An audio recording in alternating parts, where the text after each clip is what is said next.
Westpac and the regulator ASIC have both declared victory after a judge today ruled on a long-running scandal over the bank bill swap rate. As Daniel Ziffer reports, Westpac was found guilty of unconscionable conduct, but not of the more serious charge of market manipulation.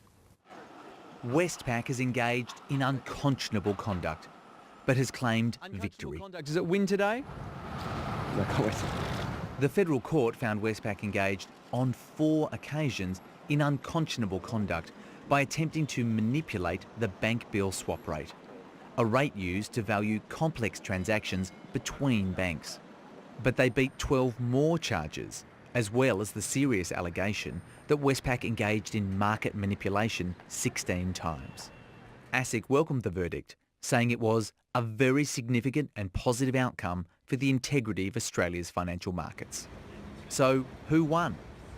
They're both right. Justice Beach's judgment found ASIC had not made out its case against Westpac concerning market manipulation or market rigging, or any of its other claims, but that Westpac engaged in unconscionable conduct on 4 occasions and contravened the Corporations Act. The judgment also found Westpac breached its supervisory duty by having lax systems.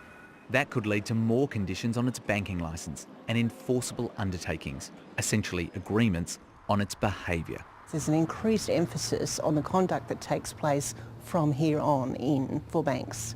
And so what an enforceable undertaking, or for example conditions on the licence for Westpac, give ASIC the opportunity to do is to engage in monitoring and requirement of behaviour that improves the standard of conduct generally. NAB and ANZ settled with ASIC for $50 million each late last year. The Commonwealth Bank, which was facing fewer charges, settled for $25 million this month. Daniel Ziffer, ABC News, Melbourne.